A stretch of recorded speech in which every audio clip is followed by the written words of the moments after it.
Fala, Zé Muniz. Guardiola, inimigo do Brasil, e os virabundos, que são os vira-latas vagabundos da crônica esportiva televisiva do Brasil. Pronto, após 12 anos tentando, finalmente Guardiola conseguiu ganhar uma Champions. A última que ele ganhou foi em 2011 e agora voltou a ganhar uma. Desta feita, ele ganhou com o Barcelona, com aquele time que era imbatível, porque tinha Messi no auge, e voltou a ganhar agora com o Manchester City. Ganhou de 1-0 da Inter de Milão, mas merecia perder o jogo, porque a Inter de Milão abusou do direito de perder gol. E se não fosse Ederson, o goleiro brasileiro, o placar era outro. A salvação foi Ederson. E Guardiola foi inteligente, porque ele vinha jogando com Ortega. Mas ele disse, rapaz, esse é jogo para brasileiro, é jogo para o Ederson. E colocou Ederson e Ederson garantiu a vitória do City. Mas para mim, a Inter merecia ganhar. Sim, mas a vitória dele deixou felicíssimas todas as tietes do Guardiola na crônica esportiva televisiva do Brasil. Eu estou lembrado que 3 ou 4 dias antes dessa decisão, aquele Rodrigo ruim todo, Bueno da ESPN, aquele que nunca havia errado tanto, aquele Nostradamus, ao contrário, na retranca, ele disse o seguinte: olhe, há 8 anos eu venho defendendo o Guardiola na seleção brasileira, sob o argumento de que Guardiola, o melhor técnico do mundo para o melhor time do mundo. Olha, antes de tudo, Rodrigo, deixe de ser cretino, que esta frase foi dita pela primeira vez pelo PVC Besteirada, aquele Paulo Vinícius Coelho. Então, na ESPN, parece, disse essa frase. Não, ele estava na ESPN, não sei onde ele estava, disse o seguinte: depois de Guardiola ganhar o título de 2008, Mundial de 2008, em cima do Santos, ele disse o seguinte: Guardiola, melhor técnico do mundo para o melhor time do mundo, a seleção brasileira. Só que essa frase também ele copiou. Essa frase foi dita, era em outro contexto, mas foi dita pela primeira vez esse tipo de frase nos anos o quê? 17, 18, 19, 1919, parece. Essa frase foi dita pela primeira vez em outro contexto pelo jornalista austríaco, judeu, sionista, era Jerusalém acima de tudo, sionista, chamado Theodor Herzl. Ele disse o seguinte: ele foi encarregado de arrebanhar, juntar judeus para trazer, para povoar a Palestina. E ele usava o seguinte argumento: ali é Israel, é uma terra sem povo para um povo sem terra. E foi uma tremenda mentira o que ele disse. Porque quando ele disse isso, a Palestina tinha 638 mil habitantes, ou 738. Parece que 596 eram palestinos árabes. Não diga árabe palestino não, viu?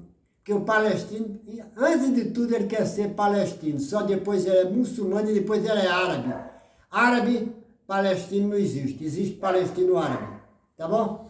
Então naquela época tinha 596 mil palestinos árabes, tinha 100 mil cristãos árabes e tinha apenas 80 mil judeus. Ele mentiu redondamente quando disse essa frase, mas com essa frase, com o dinheiro dos judeus da Europa, ele conseguiu levar milhões de judeus que tomaram conta invadiram a Palestina e estão lá até hoje. Então, Rodrigo Bueno, você copiou a frase de Paulo César Besteirinha Vasconcelos. Mas eu quero dizer a você, eu já vi outros também dizer que o Guardiola é o melhor técnico para a seleção brasileira porque é o melhor técnico do mundo. Mentira, o melhor técnico do mundo, Agora mesmo no jogo do Barcelona, ó, do City contra a Inter, esse idiota locutoso da TNT disse: Guardiola, o maior técnico da história para a seleção brasileira, que é o melhor time do mundo. Mentira, o melhor técnico da história até hoje chama-se Zagallo, quem fez o maior time da história, a seleção imbatível de 1970, o maior time que o mundo já teve. E ganhou 2 Copas do Mundo. Esse, como jogador, ganhou 2. E tem, para Zagallo não tem ninguém que chegue perto. Inclusive o troféu da FIFA para o treinador devia ser troféu Zagallo. E para o melhor, troféu Pelé. Estamos conversados. Mas veja bem. Então, o treinador para a seleção brasileira tem que ser brasileiro. Vou explicar por quê. Porque os treinadores brasileiros ganharam 36 títulos mundiais. Os espanhóis, os seus próprios jogadores, ganharam 7. Ganharam menos do que o Uruguai. O Uruguai ganhou 9 agora. Com esse agora ganhou 9. Aliás, no mundo é assim. Brasil primeiro com 36. Argentina segundo com 23. E terceiro Uruguai com 9. Eu estou dizendo com os próprios jogadores do seu país. Time de Real Madrid, time de Barcelona não conta, porque são seleções mundiais. Com jogadores só da Espanha só tem 7 títulos. O Uruguai tem 9. Pois bem, eu sou contra. Sou contra porque é um desrespeito aos treinadores brasileiros, maior vencedor da história. Mas o mais importante de tudo, eu vou dar uma lição de bola a vocês. Sabe qual é? É o seguinte, o futebol brasileiro chegou onde chegou, é a maior escola de futebol do mundo, a mais vencedora, jogando à base da técnica com seus próprios jogadores, com seus próprios treinadores. O problema de um treinador estrangeiro da seleção brasileira não é ele perder um jogo, ele ganhar uma Copa do Mundo, ele ganhar uma Copa América, não é nada disso. É ele querer enfiar a mão de pilão no cu de mosquito. Ou seja, ele querer chegar aqui e mudar a cultura. Mudar a cultura, o estilo de jogar do futebol brasileiro. Fazer com que o futebol brasileiro passe a jogar à base da técnica, da tática e não da técnica. E o futebol brasileiro ganhou 36 títulos jogando à base da técnica e não da tática. Jogar à base da tática é o que querem. O que querem esses caras da televisão, da crônica esportiva televisiva. Sabe para quê? Para ter assunto. Para dizer, não, o time jogou assim, o time jogou assado, o time jogou assim. Botar aquele quadro mentiroso, o time jogava assim, o jogador assim. Tudo isso é mentira. Eles querem isso. Porque jogando à base da técnica, eles não têm o que discutir. E além de tudo, é o seguinte, não tem o que discutir. Está jogando à base da técnica, é a individualidade dos jogadores. Além de tudo, a técnica é a única arma contra a qual não tem marcação. Sistema tático, não. Um melhor pode anular o outro. Agora, técnico, eu quero ver você marcar Ronaldinho, marcar Neymar, marcar Pelé. Quem é que marcava Pelé? Tinha um jogador que dizia que marcava, mas dava muita porrada em Pelé, o Vicente. Então, o problema do treinador não é ele ganhar ou perder, é ele querer mudar o nosso conceito, a nossa maneira de jogar, o nosso estilo, a nossa história. Aí é que corre o perigo. Porque se o futebol brasileiro passar a jogar a base da técnica, vai se nivelar a Venezuela, a Colômbia, a Chile, a Uruguai, a Suíça. Nós somos diferentes porque jogamos a base da técnica. E para jogar a base da técnica, tem que ser com um treinador brasileiro. Porque só o treinador brasileiro conhece os caminhos, a alma, tudo do futebol brasileiro. Quantos minutos tem aí, jovem? 8. 8? Tem mais 2, espera aí. Então, veja bem, acabar com essa história, eu não sou... Eu, se tivesse de escolher um treinador estrangeiro, só tem um treinador estrangeiro, vocês vão cair para trás, no que eu vou dizer. Só tem um treinador estrangeiro que eu poderia aceitar ainda, é Ancelotti. Porque ele está acostumado a treinar jogadores brasileiros. Está acostumado a jogar treinar jogadores brasileiros. Ele gosta do estilo. E além de gostar do estilo, ele prestigia o estilo e faz o jogador jogar como brasileiro.